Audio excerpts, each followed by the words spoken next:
नारायण वासुदेवं ये नाथ नारायण वासुदेव हरि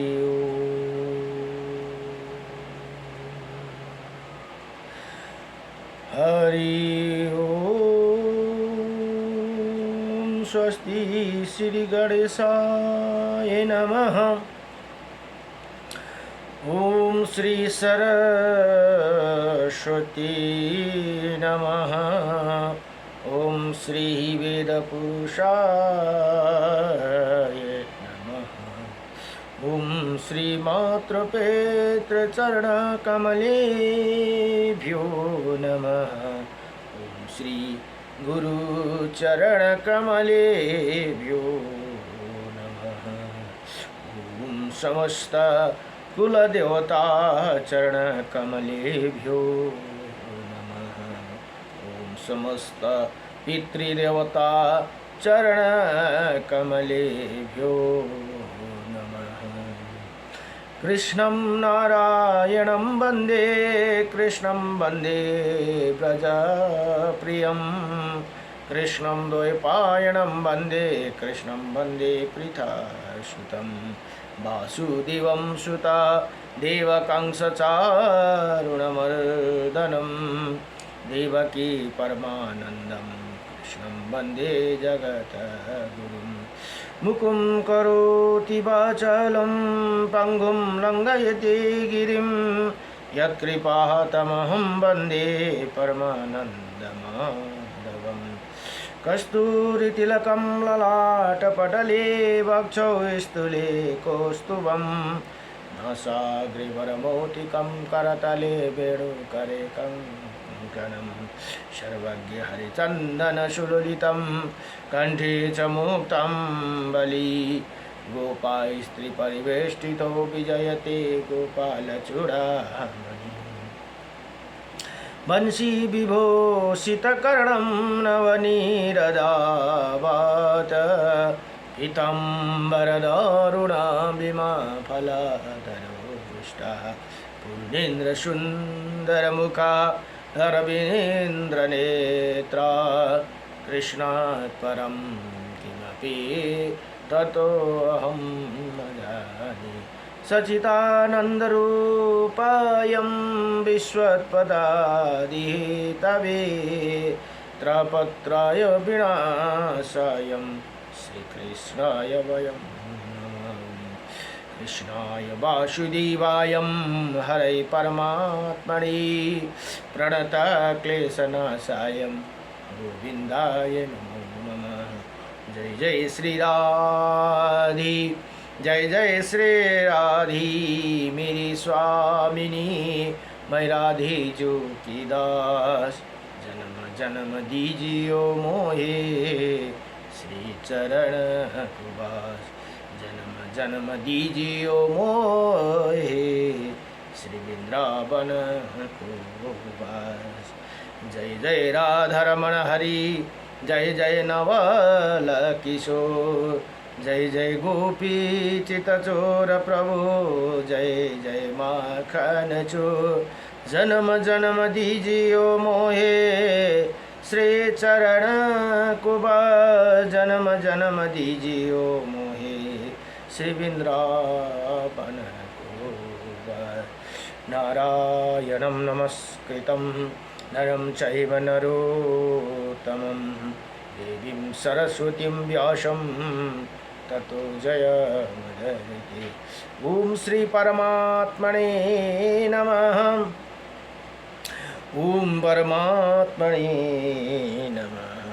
गुरुर्ब्रह्मा गुरुर्विष्णु गुरुदेव महेश्वरः गुरुर्साक्षात् परं ब्रह्म तस्मै श्री गुरवे नमः।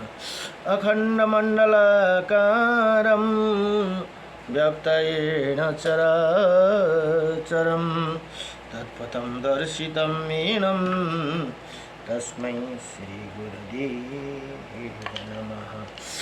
ओम तस्मै श्री गुरुदेव नमः। अजीवानंद साहू जीवानन्द आउँछ गुरुको दरबारमा।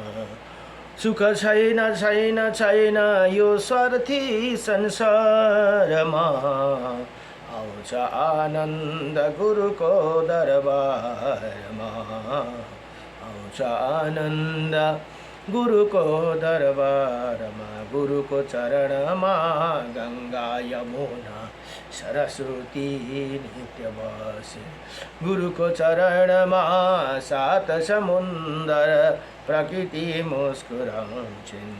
गुरु हृदयमा ब्रह्मा विष्णु शिव गुरु गुणा गाओ। सतगुरुकै अमृतवाणी, सतगुरुकै अमृतवाणी आत्मालाई मोक्ष गराउँछन्। सुख छैन छैन छैन यो स्वार्थी संसारमा, आउँछ आनन्द गुरुको दरबारमा। गुरुको दयाले बन्छ काम, भक्तिले मिल्छ ज्ञान। गुरुको दयाले मिल्छ ज्ञान, भक्तिले मिल्छ ज्ञान। ब्रह्म ज्ञानको मोल बढेर भगवानमा लाग्छन् ध्यान। ब्रह्म ज्ञानको मोल बढेर भगवानमा लाग्छन् ध्यान। सुख छैन छैन छैन यो स्वार्थी संसारमा, आउँछ आनन्द गुरुको दरबारमा। ज्ञान सुमिरन अमृतपान, अनहद नाद झलकार। पूर्ण गुरुको कृपा भएर बन्छ जीवन पार। पूर्ण गुरुको कृपा भएर बन्छ जीवन पार। सुख छैन छैन छैन छैन यो स्वार्थी संसारमा, आउँछ आनन्द गुरुको दरबारमा। नमो भगवती वासुदेवाय। शङ्खं चक्रं सकिरीटकुण्डलं सपीत्रवस्त्रं शिरे सारुहीक्षणं। सहाररक्षं स्तूले कौस्तुभं, श्रियं नमामि विष्णु शिरसा चतुर्भुजं। जले विष्णु थले विष्णु पर्वत मस्तके ज्वालामाले कुले विष्णु सर्व विष्णुमया जगतम्। ओम श्री रामदूताय विद्महे कपिराजाय धीमहि तन्नो हनुमत प्रचोदयात्। नमो भगवती वासुदेवाय नमः। जगदग्नि क्षौमार्कण्ड्य बलिरो व्यासो हनुमानस्य विभीषण कृपा द्रोणी परशुरामस अष्टयति चिरञ्जीवी वर्मा ब्रह्मा करोति दीर्घायु विष्णु करोति सम्पदा हरो हर तु पापानि गात्रं रक्षतु चण्डिका। नमो भगवती वासुदेवाय नमो। आज यो अब यो स्तोत्र बलिमा एउटा महत्त्वपूर्ण स्तोत्र छन् जुन श्री विष्णु अष्टविंशति नाम स्तोत्रम भनेर छ। यो स्तोत्र चाहिँ महत्त्वपूर्ण दिनमा तीनै टाइम गाउने गरे भने यो स्तोत्रको गायन गर्ने गरे भने मान्छेको भित्र पाप रहँदैनन्। 1000 गौदान 1 करोड गौदान 100 अश्वमेध यज्ञ। अब हेर्नुहोस् त अहिलेको जमानामा यो जो कलियुगमा एउटा गौदान गर्नु पनि हामीलाई साह्रो छ भने यहाँ त 1 करोड गौदान र 1 अश्वमेध यज्ञ पनि कसैले गर्न सक्दैन। त्यो पनि यहाँ 100 अश्वमेध यज्ञ र 1000 कन्यादान बल्ल बल्ल एउटाको कन्यादान गर्ने प्राप्त होला। यहाँ त 1000 कन्यादान गरेको फल प्राप्त हुन्छ भनेर भने। अब यहाँ भगवान अर्जुन र भगवान कृष्ण अर्जुनले प्रश्न गर्नुहुन्छ भने भगवान कृष्णले प्रश्नको उत्तर दिनुहुन्छ। हे ओम श्री अर्जुन उवाच किं नो नामं शस्त्राणि जपते च पुनः पुनः यानि नमानि दिव्यानि तानि चक्षुष केशव। हे भगवान केशव, मनुष्य बार बार 1000 नाम जप क्यों करती है? जो आपका दिव्य नाम है उनका वर्णन करिए भनेर यहाँ बताउँछन्।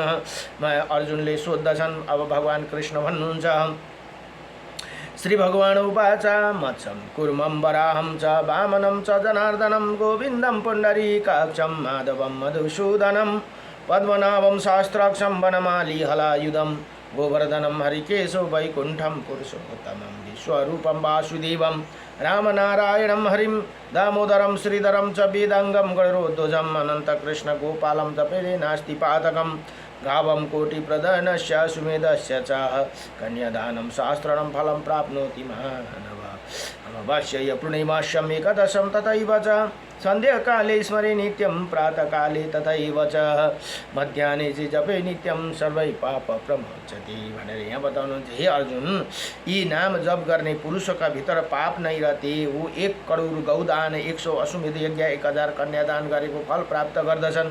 औँसीमा पूर्णिमा तथा एकादशी तिथि नवा प्रतिदिन स्वयं प्राप्त एकदम मध्याह्न तीनै टाइम स्वयं यी मध्याह्न के समय नाम जप का स्मरण पूर्वक जप करने वाला पुरुष का संपूर्ण पाप से मुक्ति हो जाती है भनेर यहाँ बताउनुहुन्छ। नमो भगवते वासुदेवाय। नारायणं परम ब्रह्म नारायणं परम तप नारायणं परम देव सर्वनारायणं समः श्रीरामाय रामभद्राय रामचन्द्राय वेदसी श्रीरघुनाथाय नाथाय सीताय पतये नमः। ओम आयका समिष्ट जगतमा सबले लिनो शरीका नाम मदास युगनाथ को सबमा राधे राधे श्याम। जय जय राधा रमण भगवान को, जय जय लक्ष्मी नारायण भगवान को, जय जय श्री रामचंद्र भगवान को, जय जय उमापति शंकर भगवान को, जय जय कैलाशपति महादेव को। हर हर हर महादेव शंभो। र अहिले वराह पुराण अध्याय हुँदैछन्। वराह पुराणमा यहाँ जम्मा 217 अध्याय भने 24,000 श्लोक भनेर बताइएको छ। आज 211 र 12 अध्यायमा यहाँ भन्नुहुन्छ अब पाप नाशके उपायका वर्णन भनेर यहाँ बताउनुहुन्छ। अब ऋषि जुन ऋषि पुत्र नचिकेता भन्नुहुन्छ, हे विप्रवर अरु ऋषिहरूलाई सुनाउनु भएको कथा है यो नचिकेता ऋषिले। धर्मराजा की इस प्रकार शुभ वाणी सुनकर नारद जी ने भक्ति एवं भाव से पूर्ण पुनः उनसे ये वचन कहा। अब नारद जी बोले, हे महाबाहु भनेर धर्मराजलाई सोद्धछन्। हे धर्मराजा, आप मेरे पिता के समान शक्तिशाली है तथा स्थानवर एवं जगम संपूर्ण प्राणियों के प्रति सम्मान व्यवहार करते हैं। आप अब तक दी जातियों को हित के लिए मुझे सरल उपाय बताए हैं। अब कृपा और के लिए भी उपाय बताइए भनेर यहाँ प्रार्थना गर्नुभयो।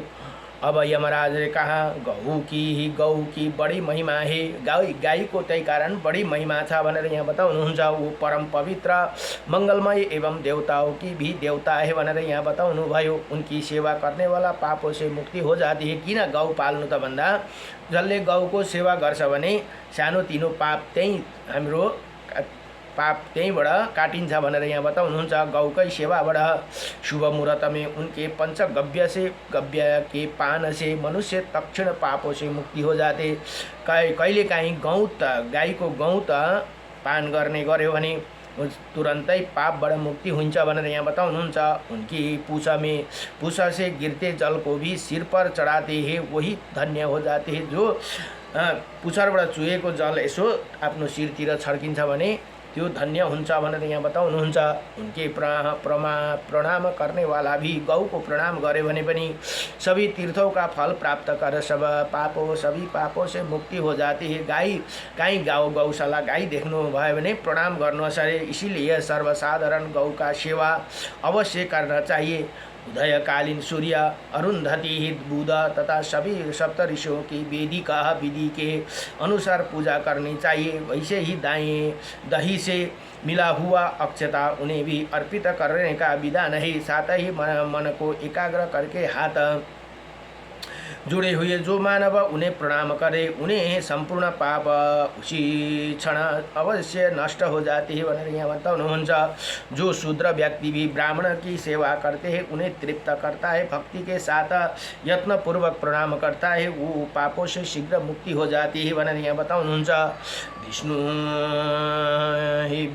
विषु वियोग में अर्थात जिस दिन रात और दिन का मान बराबर हो उसे दिन जो पवित्र होकर दूध का दान करता है उसे जन्म भर का किया हुआ पाप उसी क्षण नष्ट हो जाते हैं भनेर यहाँ बताउनुहुन्छ। जो मनुष्य पूर्व ग्रह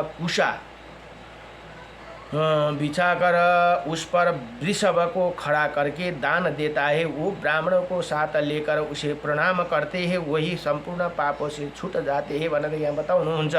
पूर्व की ओर मुख करे बहने वाली नदी, पूर्व तरफ बहने वाला नदी स्वयं सभ्य होकर प्रदक्षिण कर्म से विधिवत अभिषेक करने पर मनुष्य को पाप मुक्ति हो जाते हैं भनेर यहाँ बताउनुहुन्छ। जो ब्राह्मण पवित्र होकर प्रसन्नता पूर्वक दक्षिणवर्त शंख से हाथों में जल लेकर उसी सिर पर धारण करता है, उसे जन्म भर के किए हुए पाप उसी समय नष्ट हो जाते हैं। हेर्नुहोस् कति सजिलो उपाय बताइदिएको छ हामीलाई, हामीले नजानेर हामी भड्किरहेको छौँ। यो शङ्खबाट काहीँ देव नदीहरूको जल ल्याएर यसो शिरमा छर्क्यौँ भने पनि हाम्रो सम्पूर्ण पाप नष्ट हुन्छ भनेर यहाँ बताइएको छ। यो किनभने स्वयं धर्मराजले बताउँदै भएको कुरा है, यो मामूली कुरा होइनन्। भगवान बराएर पृथ्वीको संवाद र यहाँ चाहिँ नारद मुनि र धर्मराजको संवाद छ। सानो सानो कुराले हामीले सबै पापहरू पापदेखि हामी मुक्ति हुन सक्दछौँ। तर हामीले के गर्नुपर्छ भन्दा पहिला चाहिँ सुन्नुपर्छ। हाम्रोमा सुन्ने शक्ति चाहिँ अथाह हुनुपर्छ। सुनेपछि मात्रै थाहा हुन्छ र कि पढ्नु पर्यो कि सुन्नु पर्यो। अब मलाई पनि थाहा थिएन, हेर्नुहोस् त यो कुरा मैले पनि जिज्ञासा गरेर पढ्दै लाँदाखेरि कतिवटा कुराहरू याद भयो। अब यहाँ हेर्नुहोस् त कति सजिलो, दाहिने शङ्ख हातमा यहाँ के भनेको भने दक्षिणवर्ती शंख से हाथ में जल लेकर उसे सिर पर धारण करता है, उसे जीवन भर के किए हुए पाप उसी समय नष्ट हो जाते हैं। सजिलो उपाय, शंखको जलले हामीलाई, गंगा जलले हाम्रो शरीरमा छिर्काउँदाखेरि अब ब्रह्मचारी मनुष्य का कर्तव्य है कि पूर्व की और धारा बहने वाली नदी में जाए और नाभि मात्र जल में खड़ा होकर स्नान करे। यो कम से कम नाइटो डुब्नु पर्दछ अरे। फिर काले तिल से मिश्रित 7 अंजलि जल तर्पण करे, साथ ही 3 बार प्राणायाम प्रणाम करे करना चाहिए। फलस्वरूप इसके जीवन पर्यंत के पाप उसी क्षण भी नष्ट हो जाते हैं। हेर्नुहोस् त यति सजिलो कुरा, इसे नष्ट हो जाते हैं। जो मनुष्य कमल के छिद्र रहित भनेको छेड़ नभाएको पत्ते में जल रखकर संपूर्ण रत्नों को सहित उसे 3 बार स्नान करते हैं, वो समस्त पापों से मुक्ति हो जाती है भनेर यहाँ कति सजिलो कुरा बताइदिए मैंने। हे मुने, मैंने आपसे एक दूसरा अत्यंत गोपनीय उपाय का वर्णन करता हूँ। कार्तिक मास की, हेर्नुहोस् त कार्तिक महीना को शुक्ल पक्ष की प्रबोधनी एकादशी अब आउँछ नि, कार्तिक मासमा ठुलो एकादशी भनेर शुक्ल पक्ष को हो, त्यो प्रबोधनी एकादशी तिथि के व्रत से मुक्ति और मुक्ति ये दोनों सुलभ हो जाती है भनेर यहाँ बताउनु भयो। मुनिवर वो भगवान विष्णु के भक्त और अभक्त रूप की मूर्ति हो जाते हैं, मृत्यु लोक में आई है। इसके उपासना करने वाला करोड़ों जन्म के अशुभ नष्ट हो जाते हैं। त्यो एउटा मात्रै ठुली एकादशी भनेर जुन भनिन्छ। अच्छा, अर्को कुरा, एउटा एकादशी जम्मा वर्षमा 24 वटा हुन्छ है। अब अरू सकेन, निर्जला पनि सकेन यदि भने पनि अस्ति हरिशयनी र अब पछि देव उठनी पनि भनिन्छ, त्यो एकादशी प्रबोधनी पनि भनिन्छ त्यसलाई। यो 2टा एकादशी मात्रै लियो भने पनि मान्छेले सबै आफ्नो पापहरूदेखि मुक्ति हुन्छ भनेर यहाँ बताउनु भयो। अब यहाँ भन्नुहुन्छ मृत्यु लोकमा आए इसी उपासना करने वाला करोड़ों जन्म के अशुभ नष्ट हो जाते हैं। करोड़ों जन्ममा गरेको पाप पनि यो एकादशी व्रत बस्नाले नष्ट हुन्छन् भनेर यहाँ बताउनु भयो। प्राचीन समय की बात है, भगवान श्री हरि वराह के रूप में पधारी थी। इसी अवसर पर संपूर्ण संसार के कल्याण के विचारा से पृथ्वी देवी ने एकादशी को ही हृदय में रखकर पूछा था भनेर यहाँ भन्नुहुन्छ धर्मराज जी। अब धरणी ने कहा, माता पृथ्वीले त्यतिखेर यहाँ सोध्नु भयो, हे प्रभु, ये कलियुग प्रायः सभी के लिए भयानक है। अब इसमें मनुष्य सदा ही पाप में ही संलग्न रहते हैं। गुरु ब्राह्मण का धन हड़प लेना और उनका बत्तक लेने के लिए साधारण सी बात हो जाती है भनेर यहाँ बताउनुहुन्छ। भगवान कलियुग के लोग गुरु मित्र और स्वामी के प्रति बेर भनेको दुश्मनी रखने में तत्पर रहते हैं, पराई स्त्री से अनुचित संबंध करने में भी लोक परलोक भय नहीं करते हैं भनेर यहाँ बताउनुहुन्छ। हे सुरेश्वर, दूसरे की संपत्ति पर अधिकार जमाना, अभक्षय भक्षण करना, कर लेना तथा देवता एवं ब्राह्मण की निंदा करना उनका स्वभाव बन जाते हैं। प्राय कलियुग के लोग दम्भी एवं मर्यादाहीन होते हैं भनेर यहाँ पहिले पृथ्वी माताले यसरी भगवानसँग सोध्नुहुन्छ।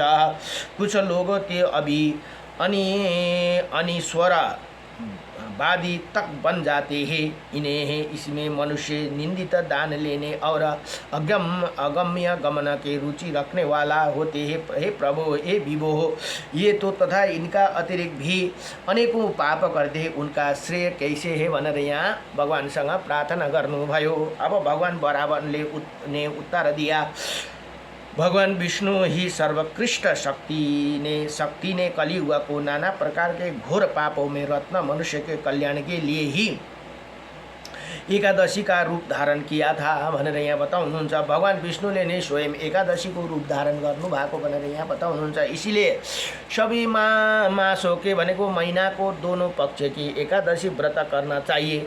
इसमें मुक्ति सुलभ हो जाते हैं। एकादशी के दिन अन्न हेर्नुहोस् है, अन्न चाहिँ नहीं खाना चाहिए, चामललाई निषेध गरिएको छ।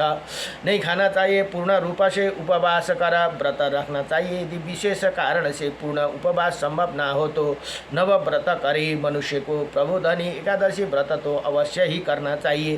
सोम, मंगलवार तथा पूर्व एवं उत्तर भाद्रपद नक्षत्र में योग में इसी एकादशी को महत्व करोड़ों गुना बढ़ जाती है। को कहिले कहिले पर्यो भने चाहिँ भने यहाँ हेर्नुहोस् है, करना चाहिए संभव नवद व्रत प्रबोधनी। सोमवार पर्यो अथवा मंगलवार पर्यो तथा एवं पूर्व एवं उत्तर भाद्रपद नक्षत्र पर्यो भने चाहिँ सबभन्दा राम्रो योग अरे। योग में इसी एकादशी को महत्व करोड़ों गुना बढ़ जाती है भनेर यहाँ बताउनु भयो। उसी दिन सुवर्ण की प्रतिमा बनाकर भगवान विष्णु की तथा उनके 10 अवतारों की भी विधिवत पूजा करने का विधान है भनेर यहाँ बताउनु भयो। अब सुन बनाउन सकेन भने केही छैन, कलशमा राखेर पूजा गर्दा हुन्छ। त्यो सुन दान गर्न सकेन भने पनि आफ्नो घरमा भएको एउटा केही यसो सुनको औँठी सौँठी राखेर पूजा गर्नु पर्दछ। 10 वटा अवतार कुन कुन हुन् त? 10 अवतार भनेको मत्स्यम कुर्मम वराहम च वामनम च जनार्दनम।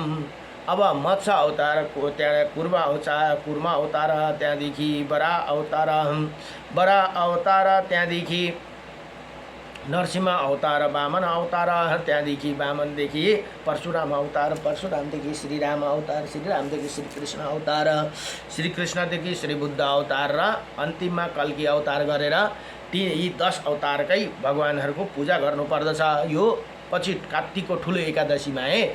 अब यहाँ भन्नुहुन्छ प्रबोधनी महिमा, प्रबोधनी की महिमा हजारों मुख से नहीं कह जा सकती भनेर यहाँ शेषनाग पनि, हजारों मुख वाले शेषनाग पनि यसको महिमा गाउन सक्दैनन् भनेर यहाँ बताउनुहुन्छ। हजारों जन्म की शिव उपासना से प्राप्त होने वाली वैष्णवता विश्व में सर्वाधिक दुर्लभ वस्तु है। अतः एवं विद्वान पुरुष प्रयत्नपूर्वक विष्णु भक्त बनने की चेष्टा करे। इसके पाठ में दुःस्वप्न एवं सभी भय नष्ट हो जाते हैं भनेर यहाँ बताउनुहुन्छ। यही कारण मैले बारम्बार महात्म्यमा भन्ने गरेको छु नि, के अरे एकादशीको ठुलो महत्त्व छ है भनेर यहाँ आज पाप मुक्तिको कुरामा आयो। जीवनमा तपाईँले वर्षमा खालि 2टा मात्रै लिनु सक्यो, अस्ति हरिशयनी र अब आउने कार्तिकको ठुलो एकादशी भने पनि त्यसमा निष्ठापूर्वक एकादशी व्रत लिनुभयो भने तपाईँको गरेको पापहरू सबै नष्ट हुन्छन् भनेर यहाँ बताउनु भयो। अब यमराज अथवा धर्मराजले नारद मुनिलाई फेरि बताउनुहुन्छ, हे मुनि, उत्तम व्रतको पालन में सदा तत्पर रहने वाली महाभाग धरणी भनेको माता पृथ्वी जब भगवान बरा की ये बात सुनी तो जगत प्रभु की विधिवत आराधना करके उन्हीं में लीन हो गई भनेर यहाँ बताउनुहुन्छ। अब नारद जी फेरि भन्नुहुन्छ, हे धर्मराजा, आप संपूर्ण धर्म ज्ञानियों में श्रेष्ठ है। आपने जो ये दिव्य कथा कही है वो धर्म से ओतप्रोत है। अतः मैं भी आप द्वारा निर्दिष्ट धर्म मार्ग की व्याख्यान से संतुष्टि हो गया हूँ। अब मैं यथाशीघ्र उन लोक में जाना चाहता हूँ जहाँ मेरे मन में आनंद की अनुभूति होती है। हे महाराज, आपका कल्याण हो भनेर यहाँ नारद मुनि यसो भनेर अब त्यहाँबाट फेरि जानुहुन्छ। अब ऋषि नचिकेता भन्नुहुन्छ, हे विप्रवर भनेर अरू ऋषिहरूलाई सुनाउनु हुँदैछ। किन यी नचिकेता ऋषि सम्पूर्ण के अरे नरक घुमेर आउनु भएको हो पिताका श्रापले गर्दा। हे विप्रवर इसी प्रकार कह कर मुनिवर नारद ने यमलोक को प्रस्थान किया भनेर यमलोकों से प्रस्थान किया। वो मुनिवर अपनी इच्छा के अनुसार सर्वत्र विचरने में सामर्थ्य ही जाते समय आकाश उनके तेज प्रकाशित हो गया, मानो वो दूसरा सूर्य ही हो। धर्मराज धर्म पर विशेष आस्था रखते हैं। मुनि के जानने के बाद उन्होंने फिर बड़ी प्रसन्नता से मुझे प्रणाम किया और आनंद और आदर सत्कार पूर्वक ये प्रिय वचन कहा, हे सुब्रत अब आप भी यहाँ से पधार सकते हैं। उसी समय शक्तिशाली धर्मराज के अंतरात्मा प्रसन्नता से भर चुकी थी। हे विप्रोह मैंने उन धर्मराज की उत्तम पुरी में देखी सुनी, अपनी जानकारी सभी बात आप लोगों को सुना दी भनेर यहाँ नचिकेता ऋषि भन्नुहुन्छ। अब यहाँ वैशेपायनजी ऋषि भन्नुहुन्छ, हे राजन भनेर राजालाई सुनाउनुहुन्छ। वो सभी ब्राह्मण तपको अपना धन मानते हैं भनेर यहाँ भन्नुहुन्छ। नचिकेता की इसी बातों को सुनकर उनके मन में प्रसन्नता छा गई और उन्हें आंखों आश्चर्य से भर गई थी। उन्होंने कुछ मुनि तथा विप्र ऐसे ही थे जिनकी देशांतर भ्रमण में विशेष रुचि थी भनेर यहाँ भन्नुहुन्छ। ऐसे ही अन्य ब्राह्मण वन में निवास करने के विचार से आए थे। कुछ ब्राह्मणशालिनः ययावरः एवं कुपित वृत्ति के समर्थक थे। कितने ऐसे ब्राह्मण थे जिनके मुख से ये शुभ वाणी निकलती रहती थी कि संपूर्ण प्राणियों पर दया करना कल्याणकार है। वो सभी बार बार नचिकेता को धन्यवाद दे रही थी। उनमें कुछ ब्राह्मणशील एवं उच्च वृत्ति वाले थे। कुछ महान तेजस्वी ब्राह्मणों को काष्ठ वृत्ति को अपनाया था भनेर यहाँ भन्नुहुन्छ। सबकी विधियाँ भिन्न भिन्न थी। कुछ लोग सदा आत्मचिंतन में व्याप्त रहते थे। कितने हैं विप्रों ने मौन व्रत तथा जलाशय व्रत को धारण कर लिया था। कुछ लोग ऊपर मुख करके सोते थे तथा कुछ ब्राह्मणों मृग के समान इधर उधर स्वच्छंद विचार करने का नियम था। किसी ब्राह्मण पंचाग्नि व्रती तथा कुछ ब्राह्मण केवल पत्ते का आहार में रहते थे भनेर यहाँ बताउनुहुन्छ। कुछ ब्राह्मणों की जीवन यात्रा केवल जल अथवा कितनों की वायु पर अवलंबित थी। कुछ लोग शाक खाकर रहते थे। इनके अतिरिक्त कुछ लोग घोर तपस्वी एवं ज्ञानी योगी थे भनेर यहाँ बताउनु। उनका ये कथन था कि जन्म लेते ही मरण के अतिरिक्त संसार में अन्य कुछ बात नहीं, वो ही बार बार इसमें दोहराते थे भनेर यहाँ बताउनु भयो। उनके मन में संसार से सदा भय बना रहता था, अतः सावधान होकर उक्त नियमों का सदा पालन करती थी। ती अरू ऋषिहरू है जुन नचिकेतालाई प्रश्न सोध्ने ऋषिहरू। उदाहलक भनेको यी नचिकेताका पिताका नाम उदाहलक कुमार। नचिकेता भी धर्म की प्रबलता थी। इसी तपस्या व्यक्तियों को देखकर उनके मन में अपार हर्ष हुआ और उनके द्वारा सदा धर्म का चिंतन होने लगा। मन का विषय अमित वेदार्थ शुद्ध स्वरूप श्रीहरि तथा चिन्मय भागवत विग्रह रह गया। फिर तो धर्मात्मा नचिकेता सावधान होकर शुद्ध तपस्या के मार्ग पर ही आरूढ़ हो गई भनेर यहाँ बताउनुहुन्छ। अब राजन इसी उत्तम उपाख्यान को प्रभाव से भगवान में श्रद्धा उत्पन्न होती है। इसे जो सुनेगा अथवा सुनाएगा उसी की सभी कामनाएं पूर्ण हो जाएगी भनेर यहाँ बताउनु भयो। अथवा यदि भनेर श्री वराह पुराण को 211 र 212 में यहाँ पाप नाशके उपाय का वर्णन भनेर यहाँ बताउनु भयो। नमो भगवते वासुदेवाय कृष्णाय वासुदेवाय हरे परमात्मने नमः। प्रणत क्लेशनाशाय गोविंदाय नमो नमः। सच्चिदानंद रूपाय विश्वत्पदादिहेतवे त्रपत्राय विनाशाय श्रीकृष्णाय वयं नमः। श्रीकृष्ण गोविंद हरे मुरारे हे नाथ नारायण वासुदेवम् अनंत वैकुंठ मुकुंद कृष्ण गोविंद दामोदर माधवेति। नमो भगवते वासुदेवाय। अब बेसी छैन, अब 217 मा 12 र 5 अध्याय छन्, सके। भोलिसम्ममा, भोलि होइन पर्सि चाहिँ बडा पुराण सकिने रहेछ। ओम नमो भगवते वासुदेवाय। अब भोलिको प्रसङ्गमा छ यहाँ गोकर्णेश्वरका महात्म्य। अब जुन गोकर्णेश्वर महादेव हुनुहुन्छ उहाँको महात्म्यको यहाँ बताउनुहुन्छ। नमो भगवते वासुदेवाय। जहाँ गोकर्णले तपस्या गरेको जग्गा गोकर्णेश्वर महात्म्य भनेर यहाँ बताउनुहुन्छ। अब गोकर्ण महात्म्य और नन्दीकेश्वरका वरका वरदान भनेर यहाँ बताउनुहुन्छ। यहाँदेखि गोकर्णेश्वरकै कथामा सकिन्छ गोकर्णेश्वर र नन्दी। अब यहाँ गोकर्णेश्वर तथा जलेश्वर महात्म्यका वर्णन छ। त्यहाँदेखि अन्तिममा वराह पुराणको फलश्रुति। अब गोकर्णेश्वर और श्रृङ्गेश्वर आदिका महात्म्य भनेर 116 अध्यायमा 217 अध्यायमा चाहिँ 216 अध्यायमा 217 अध्यायमा चाहिँ वराह पुराणकी फलश्रुति भनेर वराह पुराण सम्पूर्ण हुन्छ। नमो भगवते वासुदेवाय।